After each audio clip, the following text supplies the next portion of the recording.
Hi guys, today I have a really cool video for you. It is a video about these 5 different Princeton round brushes that I have in my collection, what the differences are, when to use what, and all the information you might really want to know about the different Princeton ranges, and so that you will select the one that it's suitable for you and the one that you won't spend money buying unnecessary things. So I hope you like this video. It is a fun one. I paint some flowers and you get to learn. So let's dive right in. So today's video, I am actually going to test and review 5 different Princeton round brushes. Now, if you know me and my channel, I do love my Princeton brushes, specifically this one, which is the Princeton Heritage that I use most often. But in case you didn't know, Princeton has many other sort of ranges of brushes as well. So we've got the Neptune, the Aqua Elite, the Velvet Touch, the Snap, and of course the Princeton Heritage. And there's actually even more, but these are the 5 we're going to look at today. And out of these 5, 2 of them are actually new. So I haven't even taken the caps off this. And so I don't know if it'll be a true review because the others I've used before and this is new. But I thought we'll give it a test and I will, just be playing with the brushes, making some floral paintings and talk a little bit about the difference. And hopefully it'll help you understand why there are so many different ranges and which one to get. Okay, so first one. Firstly, if you go to the Princeton website, which I'll link in the description below, you will read all the different ranges, and it's all each of the range is kind of given a rating of stiffness, and also it tells you whether it's good for acrylic, watercolor, and oil. So these are the 3 mediums that they kind of tell you which brush is used for. So as we go through them, I will kind of mention it as well. So for the sake of some kind of structure, we will review them according to stiffness, all right? So the first one we'll be doing is the Princeton Neptune, and I have a size 12 one here, and this is the least stiff. So one thing to note about these Princeton brushes is they're all synthetic materials. So there are no animal that was hurt or used in these brushes. However, they are created and designed in a way that they try to mimic some of these wonderful qualities of these natural hairbrushes. So starting with the Princeton Neptune, if you look on their website, it says that they call this the synthetic squirrel. So squirrel hair brushes are known to be one of the softest brushes that a lot of watercolor artists like to use, depending on your style, and this brush is meant to mimic that. And all of the costs of these Princeton brushes are actually very affordable. A lot of them are less than $20, and of course depending on the size. So this size 12 round, I don't think it's more than $20. I'll link all of these brushes in my description below. But just to give you an idea, this was actually the first brush that I bought from Princeton, because back then when I first started, I didn't know about the ranges. I didn't know that they were all different, and I kind of just bought the first one that I saw online. And when I bought it and I came back to use it, I was like, why isn't it so soft? And the flowers that I'm painting and the petals were not to what I like. And I realized it's because the teacher that I was following on YouTube, Jenna Rainey, was using the Princeton Heritage and I was using the Princeton Neptune. So this is actually a little bit too soft for my liking, but I have it anyway, and I just thought I'll show you. So the softer it is, the more water it holds as well. So you can really load up this brush with a lot of water. And if you're painting a big wash background or something that's very fluffy, you don't need a lot of precision and detail, this brush might work for you. So, but as a beginner, I would say this is very challenging to use. It was so challenging for me to use this for the first few weeks.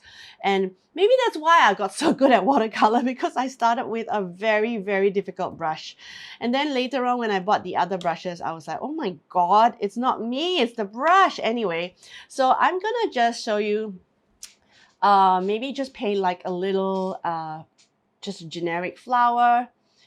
And I think now, as I am more advanced in my skill, I actually don't mind this brush so much. Actually, I kind of enjoy it. But you notice how the end, the tips doesn't point back, and when you hold it, when you bend it like that, it kind of just stays in that shape.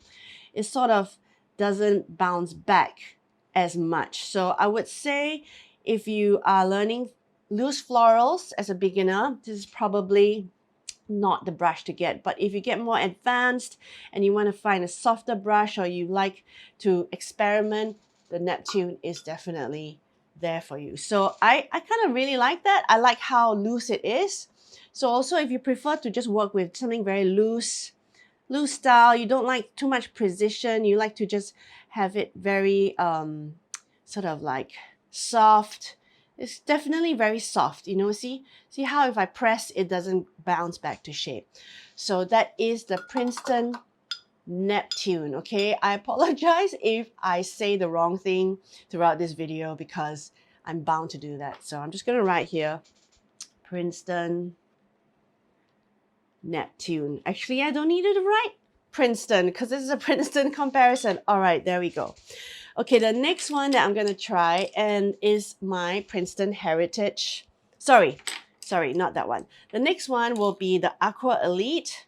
And this one rates 2 in terms of stiffness on the website. So there's a stiffness rating, and this is 2. Princeton was 1. Neptune was 1. Aqua Elite is 2. And what do they say about this Aqua Elite? They say this is a synthetic Kolinsky sable.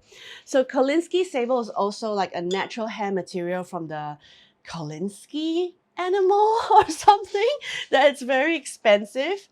And this is them trying to mimic that. And I have used the Aqua Elite before. What I found personally, I don't know if it was just me, I found that it lost its point very quickly when I used it a lot. So this is a new one though, and I do know artists that love the Aqua Elite. So let me know in the comments if you used this before and if you find that the point stayed for you. But I don't know, for some reason, my older one, this is a brand new one, my older one, it lost its point. So I'm just gonna do the same kind of like generic petaled flower here. And already I can see how much smoother. It feels smoother, well, because maybe it's new.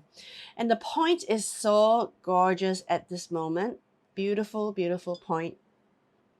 And this flower is smaller because this is a size 10. The Neptune I had was a size 12 because I didn't have a 10 in that one. So this is the Aqua Elite, and I know lots of floral watercolor artists use this. It's one of the popular ones to use. Maybe drop a bit of yellow. And I'm quite happy that I opened this brush because I see myself using it. You can never get too many round brushes, all right? So that's the Aqua Elite. Make sure you wash off your brush, nice. And dry it flat, all right? Never dry your brush into the water like this. Always dry it flat. You don't want to ruin the bristles and the ferrule. Okay, where are we now? That was the Aqua Elite. Let's talk about the next one, which is the Princeton Heritage. And this is the one that I have and I love using a lot. It's the one that Jenna Rainey uses.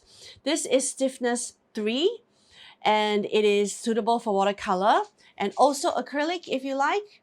But yeah, so the previous two, Neptune and Aqua Elite, they are suggesting that you use it for watercolor, all right, not acrylic. But for this Heritage, they say, yeah, you can use acrylic, but it's still better for watercolor.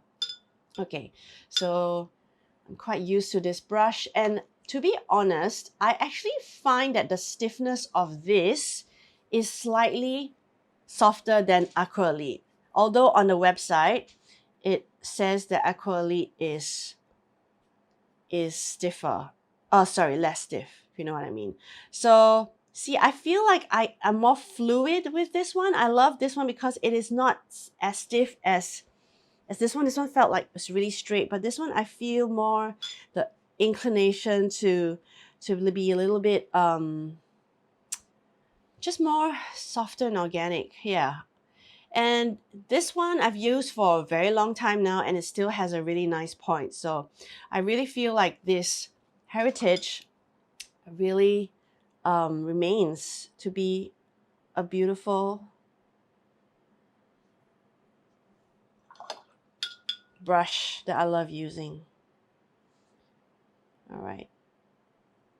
Okay, so let me write that down. This one is the Heritage, and this one was Aqua Elite. All right, so we've got 2 more to go. The next one will be the Princeton Velvet Touch, also a size 10. So this one, they say on the website, it's an all media synthetic, and it's stiffness number 3. And it says that it's very suitable for acrylic and watercolor and even oil. So very much a mixed media brush. I do have a Velvet Touch that I use quite a lot, and it's a square brush. Can't locate it at this very point. So I am familiar with the Velvet Touch. However, comparing the length of the brush, I feel like it's a bit shorter than the Heritage and shorter than the Aqua Elite. So a slightly different shape. Or is it just me? I don't know. But right now it's definitely very pointy. And we're going to go into my permanent rose once again. And oh, okay, see that right there? I don't know if that's just me not used to a new brush, or it's still very new and needs to be seasoned a little bit more. I do feel it holds less water than Heritage. You know what I mean? That's the thing about a mixed media brush, because especially one that says that it's good for acrylic, it tends to hold less water because a watercolor brush, a brush made for watercolor, tends to holds more water. So I like this Velvet Touch. It's really good for beginners, and it's got a nice handle, and obviously it feels very nice. Got this velvety hold on the handle, but I'm not so sure if I would pick it up every day now. Well, I think if it's just for like precision stuff, I need a really sharp brush, I will do that. Okay. All right, let's mix up a little bit of yellow into this flower. Very tropical vibes, isn't it, right now? All right, so what was that? Oh yeah, Velvet Touch, yeah. Velvet Touch. Okay, finally, this one is called the Princeton Snap. And this is also a brush I've had for a very long time. It's one of those brushes I got quite early on because, well, I think it was just, I don't know, they were selling it somewhere close by. And so it says stiffness rating 3, and it's very suitable for both acrylic and watercolor. So it's one of those mixed media brushes too. And the Snap is actually the most affordable, I feel. It's like maybe half the price of this. I'll link it all in the description below, but it's like less than $10. So a great brush for beginner, and it's, as it says, it's snappy. So it definitely is the snappiest brush, the stiffest brush. This one's quite old. I don't know whether my point is still as pointy. Let's give it a go. Okay, so loading up that brush. Okay. All right, Princeton Snap. Lots of control. I like the control. Holds a little less water than the Heritage, but that sense of control is nice. It's making me feel like I can experiment more. I could just do cool stuff a little bit more. And I purposely made this part very watery because I just want to see how much water it can hold. A fantastic brush, if you ask me. If you want to just start out, you don't want to spend a ton of money.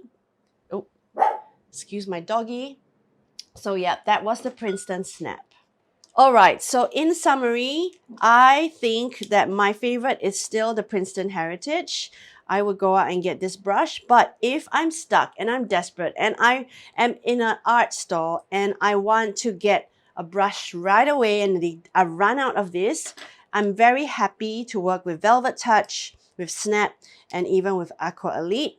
And then for the Neptune, like I said, it's a super soft brush, so it's more of a special occasion now when I want to just do something really loose, really soft, and I don't mind not having that precision. Let me know what you think. All right, so I hope you enjoyed this video. There you go, all the round brushes. Thanks for watching, guys. Let me know what you think in the comments below. If you have any more questions about these brushes, be sure to subscribe to my channel, subscribe to my mailing list, check out my Patreon, check out all my other tutorials here.